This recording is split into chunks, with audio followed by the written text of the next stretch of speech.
Sud Radio, on décrypte le monde.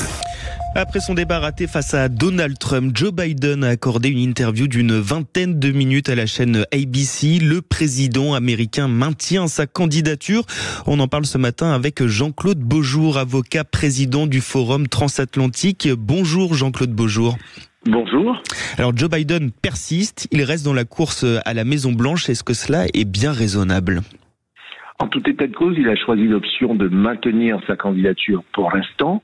Il a rappelé en effet et accepté que sa performance face à Donald Trump était mauvaise. Il s'en est expliqué. Il a dit qu'il était malade, qu'il avait un rhume et que finalement, il était le meilleur candidat non seulement pour battre Donald Trump, mais il était aussi celui qui avait pu créer 50 millions d'emplois, plus de veiller à ce que 21 millions d'Américains soient assurés et faire en sorte que la première femme noire soit nommée à la Cour suprême des États-Unis, sans oublier l'allègement de la dette des étudiants. Donc il s'est battu pour justifier de son maintien dans la course à la Maison-Blanche sur son bilan. Une question néanmoins, bien sûr, il est important de faire état du bilan, mais la question c'est une élection, pourquoi faire ? Et ça, il est évident que Joe Biden n'en a pas dit beaucoup plus. Ce débat raté face à Donald Trump, ça va poursuivre Joe Biden pour le reste de la campagne, selon vous ? Alors, c'est vrai qu'un certain nombre de démocrates, un certain nombre de groupes de pression lui disent « Monsieur le Président, vous avez été formidable, mais maintenant il faut penser à l'avenir. Il ne faut surtout pas que Donald Trump arrive à la Maison-Blanche parce que ça serait catastrophique pour l'Amérique. Donc, renoncer. » Pour autant, il n'y a pas de nom indiscutable qui se dégage. Il y a évidemment la vice-présidente Kamala Harris, il y a le gouverneur de Californie, il y a un certain nombre de noms, mais le sujet c'est l'alternative à Joe Biden. S'il n'y a pas Biden, il y a qui ? Parce que là encore, il faudrait que ça aille très vite, il ne faudra pas qu'il y ait d'hésitation, parce que n'oubliez pas qu'une campagne américaine coûte très cher, donc il faut maintenir les généraux donateurs pour qu'ils puissent assurer le milliard qu'il faut en gros pour pouvoir mener campagne sérieusement face à Donald Trump. Justement, quelle serait l'alternative la plus logique aujourd'hui ? L'alternative la plus logique serait que Kamala Harris reprenne le flambeau, à la fois parce que elle a été vice-présidente pendant 4 ans, c'est une ancienne sénatrice. Elle a aussi, j'ai envie de dire qu'elle a probablement été passée au peigne fin en termes d'information, en termes de déclaration, en termes de position politique, qui justifierait qu'il n'y ait pas grand-chose à lui reprocher si elle venait à être candidate, ce qui ne serait pas le cas des autres candidats qui seraient passés au peigne fin. Ensuite, il y a le gouverneur de Californie. Donc, ce sont les meilleures alternatives à ce stade. Mais j'ai envie de vous dire, pour pouvoir apprécier cette meilleure alternative, il faudrait que Biden prenne la décision. Et puis surtout, dernier élément, il faudrait aussi qu'on aille regarder dans les États bascules, est-ce que une autre alternative Biden donnerait l'avantage au camp démocrate dans les États, les swing states, c'est-à-dire dans les États bascules, parce qu'en fait c'est là que l'essentiel va se jouer. Pourtant, les appels au retrait de Joe Biden de la course à la présidence fusent de toutes parts, notamment dans son propre camp.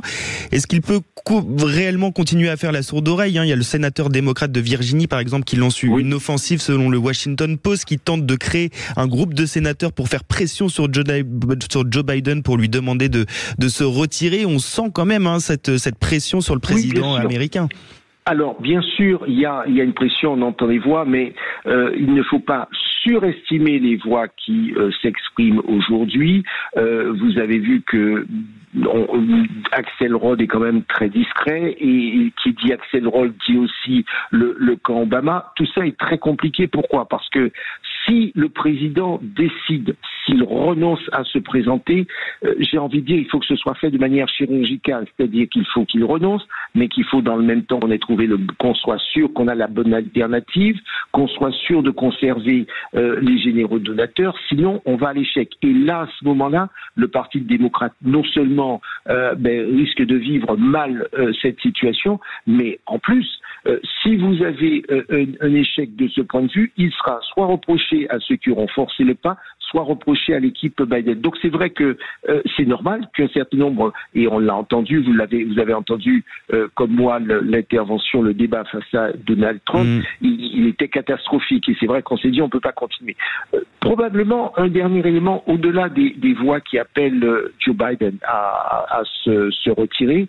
Peut-être est-ce que, en fonction de son état de santé dans les semaines qui vont suivre, peut-être est-ce qu'il sera, il va reconsidérer parce que sa position, parce que finalement, bien sûr qu'il n'est pas extrêmement âgé, mais c'est vrai qu'il a un certain nombre de difficultés.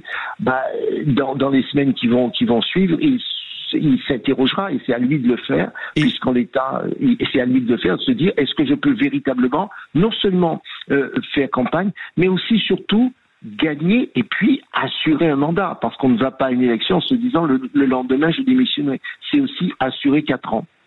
Et pourquoi il ne se soumet pas une bonne fois pour toutes à une vraie visite médicale, que ce soit rendu public et qu'on règle une bonne fois pour toutes la question? De vous à moi, ça ne changerait rien parce qu'en droit, il y a des procédures qui peuvent permettre dans une démocratie entre guillemets, d'écarter un président en poste ou un élu en poste si on considère qu'il n'est vraiment pas en état d'assurer la plénitude de ses fonctions. Toute sa mission. C'est un propos, c'est une règle qui est très générale, qui est très compliquée, parce qu'en médecine, là aussi, c'est très vaste. Je crains que s'il rentre dans ce jeu, en permanence, il sera challengé sur les résultats, parce qu'il sait aussi qu'il a 80 ans. Donc, quand vous faites un bilan médical à 80 ans, ça ne peut pas être la même chose que lorsque vous en faites un, j'ai envie de dire toute chose égale par ailleurs, que lorsque vous en avez 50. Donc, il est évident qu'il sera challengé, c'est mettre le doigt dans un engrenage qui, de mon point de vue, n'arrêtera pas la polémique. Vous savez, c'était un peu comme l'histoire d'Obama avec le birth certificate. À un moment donné, vous êtes dans une polémique et elle risque de vous emporter. Donc, de mon point de vue, je pense qu'il a raison. Je pense qu'il a raison de ne pas rentrer dans ce jeu. La seule chose, c'est s'il doit s'arrêter, il faut que ça se fasse avant, de mon point de vue, avant la convention démocrate et après la convention des républicains. Il faut que ça se fasse de façon chirurgicale et il faut que ça se fasse avec tout l'établissement du Parti démocrate et son alternative, c'est-à-dire le candidat qui pourrait le remplacer. Sinon, le camp démocrate courra à son échec. Merci beaucoup Jean-Claude Beaujour pour votre analyse. Je rappelle que vous êtes avocat, président du Forum transatlantique.